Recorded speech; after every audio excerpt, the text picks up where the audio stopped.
Healthy hair కోసం tip కావాలి అంటే ఈ వీడియో నీకోసమే పూర్తిగా చూడు. మన ఫ్రెండ్స్ లో చాలా మందికి ఇలా హెల్దీ హెయిర్ ఉంటది, వాళ్ళు యూస్ చేసేది మనం యూస్ చేసే ఆయిలే. బట్ మన హెయిర్ కండిషన్ చూసేటప్పటికి ఇలా ఎందుకు అంటే హెయిర్ లో 3 డిఫరెంట్ లెవెల్స్ ఆఫ్ పెరోసిటీ లెవెల్స్ ఉంటాయి, హై, మీడియం, లో అని. సో అవేంటంటే ఆ కండిషన్ కి తగ్గట్టు పెరోసిటీ లెవెల్ కి తగ్గట్టు ఆయిల్ యూస్ చేస్తే హెయిర్ హెల్త్ ఇంప్రూవ్ అవుతుంది.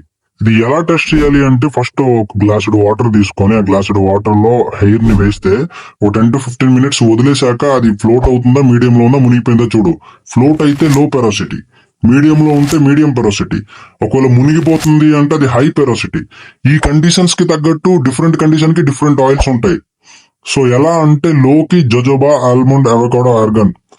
తర్వాత ఒకవేళ నార్మల్ కనుకో black seed, grape seed, neem లాంటివి. హై పెరోసిటీకి castor, olive oil, coconut oil లాంటివి. ఇలా కండిషన్ కి తగ్గట్టు యూస్ చేస్తే నీ హెయిర్ కూడా ఇలా అవుతుంది. సో పెరోసిటీ లెవెల్ ని చెక్ చేసి హెయిర్ హెల్త్ ని ఇంప్రూవ్ చేసుకో.